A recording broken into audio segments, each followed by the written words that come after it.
देर रात अगर आप किसी इंजीनियरिंग हॉस्टल के कॉरिडोर में अकेले चलो और ट्यूबलाइट की सफेद रोशनी दरवाजों के नीचे से रिसती दिखे तो एक अजीब सा डर अपने आप दिल में उतर आता है। लेकिन सोचो, अगर उसी कॉरिडोर में आपको खून की एक पतली लकीर दिख जाए जो किसी बाथरूम से निकलकर सीढ़ियों की तरफ जा रही हो, तो आप क्या करोगे?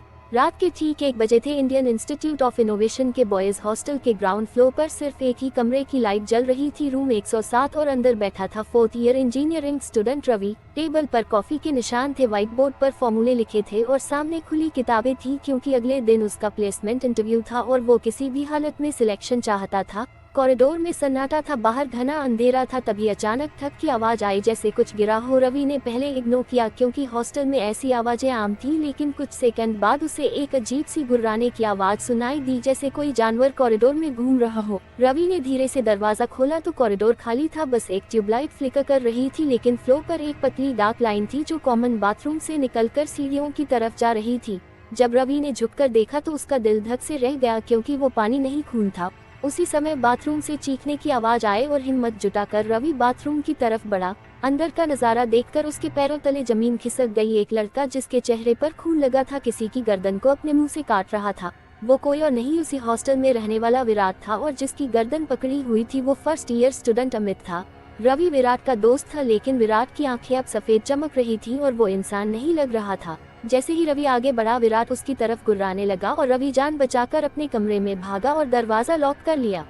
तभी उसने फोन देखा, हॉस्टल ग्रुप में सैकड़ों मैसेज थे, रूम लॉक करो, डोर मत खोलना, लोग पागल हो गए हैं, काट रहे हैं एक दूसरे को। मैसेज पढ़कर रवि को पता चला कि आज प्री प्लेसमेंट पार्टी में टॉपर्स ने वेलकम ड्रिंक समझकर कोई अजीब सा सीरम पी लिया था और अब वो सब दूसरों पर हमला कर रहे थे और उन्हें अपने जैसा बना रहे थे। अचानक बिजली चली गई, नेटवर्क खत्म हो गया और कमरा अंधेरे में डूब गया। सिर्फ मोबाइल की हल्की नीली रोशनी बची थी और उसी रोशनी में रवि ने देखा कि दरवाजे के नीचे किसी की परछाई है। थक थक थक की आवाज आई, डोर हैंडल लेफ्ट राइट हिलने लगा, फिर जोर जोर से झटके लगने लगे, दरवाजा हिल रहा था, लकड़ी क्रैक होने लगी और फिर अचानक सन्नाटा छा गया।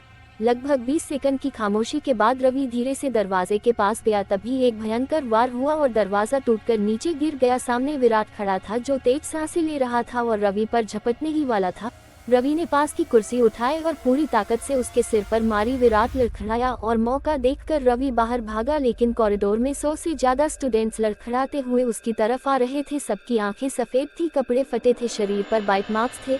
रवि भागकर लाइब्रेरी में घुस गया और एक बुकशेल्फ के पीछे छिप गया। धीरे धीरे वो लोग बाहर निकल गए तो रवि ने राहत की सांस ली, लेकिन तभी उसके चेहरे पर खून की एक बूंद गिरी। उसने ऊपर देखा तो बुकशेल्फ के ऊपर विराट बैठा था जो उस पर कूद पड़ा और कुछ ही सेकंड में सारे इन्फेक्टेड वहां आ गए। रवि की चीखें लाइब्रेरी में गूंज उठी। जब रवि ने दोबारा आंखें खोली तो उसकी आंखें भी सफेद थी और अब वो भी उन्हीं जैसा बन चुका था। इंडियन इंस्टीट्यूट ऑफ इनोवेशन अब इंडियन इंस्टीट्यूट ऑफ जॉम्बीज बन चुका था। लेकिन कहानी यही खत्म नहीं हुई, क्योंकि उसी रात हॉस्टल के दूसरे विंग में 3rd ईयर की स्टूडेंट नेहा और उसका दोस्त समीर अपने कमरे में बंद थे और उन्होंने खिड़की से ये सब देखा था।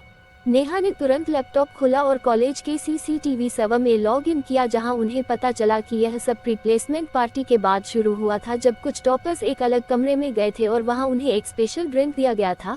कैमरे में साफ दिख रहा था कि ड्रिंक पीने के कुछ मिनट बाद ही उनकी हरकतें बदलने लगी थी। नेहा को याद आया कि पार्टी में आई-टेक कंपनी हाइपोटेन्यूज टेक्नोलॉजीज ने अपने प्रोडक्ट का डेमो दिखाने के लिए एक बायोकेमिकल रिसर्च टीम भी लाई थी। समीर को शक हुआ कि वही सीरम इस तबाही की वजह है। दोनों ने तय किया कि अगर लैब में जाकर उस सीरम का एंटीडोट मिल जाए तो शायद सबको बचाया जा सकता है। वो धीरे धीरे हॉस्टल से निकलकर अंधेरे में छुपते छुपाते अकादमिक ब्लॉक की तरफ बड़े। रास्ते में उन्हें कई इन्फेक्टेड स्टूडेंट्स दिखे जो अजीब आवाजें निकाल रहे थे। किसी तरह बचते हुए वो केमिस्ट्री लैब तक पहुंचे, जहां सब कुछ बिखरा पड़ा था और टेबल पर वही सीरम की बोतलें रखी थी। नेहा ने जल्दी से बोतल उठाए और लैपटॉप में उसके कंपोनेंट सर्च करने लगी। तभी पीछे से दरवाजा बंद होने की आवाज आई और उन्होंने देखा कि बाहर कई इन्फेक्टेड जमा हो चुके हैं। समीर ने लैब में रखे फायर एक्सटिंग्विशर से दरवाजा अटकाया और नेहा एंटीडोट का फॉर्मूला ढूंढने लगी। तभी CCTV स्क्रीन पर उन्होंने देखा कि लाइब्रेरी में रवि अब बाकी जॉम्बीज के साथ घूम रहा है। नेहा की आंखों में आंसू आ गए, लेकिन उसने हिम्मत नहीं हारी। आखिरकार उसे एक केमिकल कॉम्बिनेशन मिला जिससे इस सीरम का असर रोका जा सकता था। दोनों ने जल्दी से सॉल्यूशन तैयार किया और स्प्रे बोतलों में भर लिया। अब उन्हें पूरे कैंपस में जाकर इन्फेक्टेड पर यह स्प्रे करना था। बाहर सैकड़ों जॉम्बीज थे, लेकिन नेहा और समीर ने हिम्मत करके दरवाजा खोला और स्प्रे करते हुए आगे बढ़ने लगे। जहां भी स्प्रे पड़ता कुछ स्टूडेंट्स गिरकर बेहोश हो जाते। उम्मीद की एक किरण दिखने लगी, लेकिन तभी सामने से रवि और विराट उनके रास्ते में आ गए और गुर्राते हुए उनकी तरफ बढ़ने लगे। नेहा कांप रही थी, लेकिन उसने स्प्रे सीधा रवि के चेहरे पर कर दिया। कुछ सेकंड तक रवि तड़पता रहा और फिर बेहोश होकर गिर पड़ा। उसकी आंखों की सफेदी धीरे धीरे सामान्य होने लगी। ये देखकर समीर ने विराट पर भी स्प्रे किया और वो भी गिर पड़ा। धीरे धीरे बाकी स्टूडेंट्स पर स्प्रे करते हुए उन्होंने कई लोगों को बचा लिया। सुबह होने तक आधा कैंपस बेहोश पड़ा था, लेकिन जिंदा था। एम्बुलेंस और पुलिस कैंपस में पहुंच चुकी थी और सबको अस्पताल ले जाया जा रहा था। रवि जब होश में आया तो उसे कुछ याद नहीं था, लेकिन उसने नेहा और समीर को देखकर समझ लिया कि वो बच चुका है। बाद में पता चला कि हाइपोटेन्यूज टेक्नोलॉजीज का वह सीरम एक फेल्ड एक्सपेरिमेंट था जो गलती से पार्टी में पहुंच गया था। इस घटना के बाद कॉलेज कई दिनों तक बंद रहा, लेकिन इस डरावनी रात की कहानी पूरे शहर में फैल गई। दोस्तों, यही है उस मजेदार ज़ॉम्बी हॉरर कॉमेडी फिल्म की कहानी, जहां डर के साथ साथ आपको हंसी भी आएगी, क्योंकि हालात से लड़ने के लिए स्टूडेंट्स जो जुगाड़ लगाते हैं वो कमाल के हैं। ये फिल्म लिखी है दिंडोरा, ताज़ा खबर और फर्जी के राइटर्स ने, इसलिए एंटरटेनमेंट पक्का है। 15 मई को थिएटर्स में रिलीज हो रही है। IITZ Indian institute of zombies. दोस्तों के साथ जाकर देखो और मजे करो। और अगर आपको ऐसी दिल दहला देने वाली एनिमेटेड हॉरर स्टोरी पसंद आती है तो हमारे YouTube चैनल को सब्सक्राइब करना मत भूलना।